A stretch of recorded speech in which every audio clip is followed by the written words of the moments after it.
Welcome back guys to another explanation of sequence। तो chapter की शुरुआत होती है, हमें दिखाया जाता है लो के बैकअप सोल्जर्स आ गए होते हैं। लो बोलता है अब मैं तुम्हें बताऊंगा हम में कितना है दम। हमें दिखाया जाता है वो सारे टैंक्स आगे बढ़ते हैं और लो के चारों ओर वो टैंक्स घूमने लगते हैं। तभी एक टैंक से क्विंग ज़ेन बाहर निकलता है और फायर ऑर्डर कर देता है। हमें दिखाया जाता है उन टैंक से गोलियां चलना शुरू हो जाती है और एक एक करके सारे टेस्ट सब्जेक्ट्स मरने लगते हैं। ये देखकर शायशु सोचता है हम इंसानों ने ऐसे खतरनाक हथियार बना दिए हैं जिससे डीमंस भी खौफ खाते हैं। तभी तो तबाही से पहले भी इंसानों का ही राज था। तभी एक सोल्जर बोलता है बॉस टेस्ट सब्जेक्ट्स ने रिट्रीट करना शुरू कर दिया है, क्या हम उनके पीछे जाएं? क्विंग ज़ेन सोचता है अगर हम उनके पीछे जाएंगे तो हमें अपनी फॉर्मेशन बनाए रखने में काफी मुश्किल होगी, जिससे हम डिसएडवांटेज में जा सकते हैं। कोई जरूरत नहीं उनके पीछे जाने के लिए, बाकी सब टेस्ट सब्जेक्ट्स को ली संभाल लेंगे।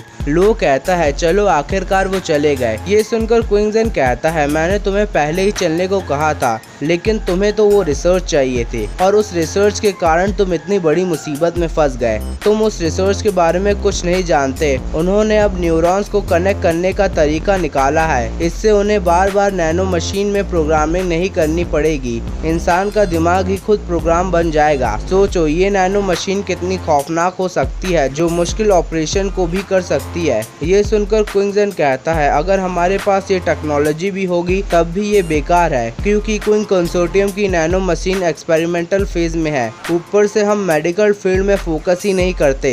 ये सुनकर लो यांग शाओजिन की तरफ इशारा करते हुए कहता है हम इसे बेच सकते हैं। देखो यांग को ये नैनो मशीन कितनी शिद्दत से चाहिए। क्विंग ज़ेन उसकी बातों को इग्नोर करता है और शायशु की तरफ आकर बोलता है तुमने मेरे भाई को बचाया था तो मैंने उसके बदले तुम्हारा एहसान चुकाने का वादा किया था। लो उन दोनों के बीच में आकर कहता है मैंने इसका एहसान चुका दिया है। ये सुनकर शायशु कहता है लेकिन इस बार भी तो मैंने तुम्हारी जान बचाई है। ये सुनकर लो बोलता है वो तो शू शैंचू था ना कि तुम। ये सुनकर क्विंग ज़ेन बोलता है शू शैंचू, क्या वो भी यहाँ पर है? मुझे दिख तो नहीं रहा। यांग शाओजिन बोलती है वो तुम लोगों से डर के पहले ही भाग गया। शायशु भी यांग शाओजिन की बात पर हामी भरता है। ये सुनकर क्विंग ज़ेन अपने बंदे से कहता है आज से ही हम शू शैंचू की बाउंटी हटा देंगे और उसका पीछा करना भी बंद कर देंगे। समझ गया सर। फिर क्विंग ज़ेन यांग शाओजिन से पूछता है मैं रेबिलियंस का टारगेट क्यों हूँ? ये सुनकर यांग शाओजिन बोलती है तुमने जो न्यूक्लियर टेस्ट लैब बनाई है क्या वो खेलने के लिए खिलौना है? क्विंग ज़ेन कहता है ये इन्फॉर्मेशन तो क्विंग कंसोर्टियम को भी नहीं पता, तब भी ये तुम्हारे पास पहुंच गई और सिर्फ उसकी वजह से मुझे मरना पड़ेगा। ये सुनकर यांग शाओजिन कहती है न्यूक्लियर वेपन्स की वजह से दुनिया एक बार तबाह हो चुकी है, तो हम दूसरी बार भी दुनिया बर्बाद नहीं कर सकते हैं। तुम आग के साथ खेल रहे हो क्विंग ज़ेन। ये सुनकर क्विंग ज़ेन बोलता है इसमें न्यूक्लियर वेपन्स की क्या गलती है? इंसानी तो थे जो न्यूक्लियर वेपन्स को संभाल नहीं पाए। यांग शाओजिन कहती है तुम्हें ऐसी चीजें नहीं बनाना चाहिए जो इंसानियत को मिटा दे। ये सुनकर क्विंग ज़ेन कहता है हम उस न्यूक्लियर पावर प्लांट से काफी एनर्जी बचा सकते हैं, जिससे हम जंगों को भी रोक सकते हैं। ये सुनकर यांग शाओजिन कहती है अगर न्यूक्लियर वेपन फिर से जंग में इस्तेमाल होने लग गए तो? ये सुनकर क्विंग ज़ेन कहता है ऐसा अब कभी नहीं होने वाला। हम सारे कंसोर्टियम ने एक दूसरे से दोस्ती कर ली है, क्योंकि आज हम एकजुट होकर उन टेस्ट सब्जेक्ट से लड़ रहे हैं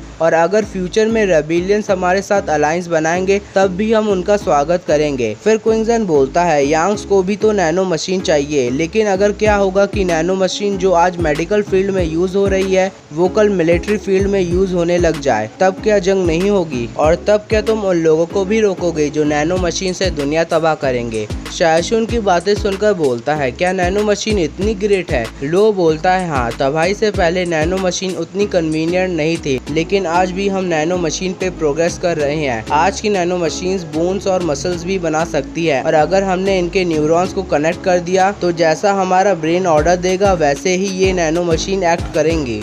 ये सुनकर शायशु को कुछ समझ नहीं आ रहा होता है। ये देखकर लो बोलता है रहने दो, तुम्हारी बस की बात नहीं है, तुम जैसे बेवकूफ़ को कुछ समझ नहीं आने वाला है। शायशु बोलता है वैसे मैंने अपने एग्जाम में 600 में से 560 मार्क्स स्कोर करे थे, वैसे तुम्हारे कितने मार्क्स आए थे एग्जाम में? ये सुनकर लो बोलता है अरे यार तुम कहाँ चले गए? क्विंग ज़ेन जाते हुए बोलता है तुम उस हार्ड डिस्क को रख सकती हो। फिर यांग शाओजिन उससे पूछती है तुम टेस्ट सब्जेक्ट्स पर रिसर्च कर रहे थे ना, तो तुम्हें क्या पता चला? क्विंग ज़ेन बोलता है तुम मेरा विश्वास नहीं करोगी, कि वो सारे टेस्ट सब्जेक्ट कैंसर सेल से कवर्ड है, और अगर मैं साइंटिफिक भाषा में कहूँ तो उनका इम्यून सिस्टम हम इंसानों से काफ़ी ज़्यादा स्ट्रांग है। और गाइस फिर से बायोलॉजी की बात होने लग जाती है जो मेरी एजुकेशन से भी ज़्यादा कॉम्प्लिकेटेड है। बस पूरी बात का ये कंक्लूजन है कि टिंडरकॉप इमॉर्टलिटी का मेथड बनाने की कोशिश कर रही थी। ये सुनकर शायशु कहता है, क्या ये तुम्हारा अंदाज़ा है और क्या ये चीज़ें तुमने अपनी इन्वेस्टिगेशन से पता लगाई है?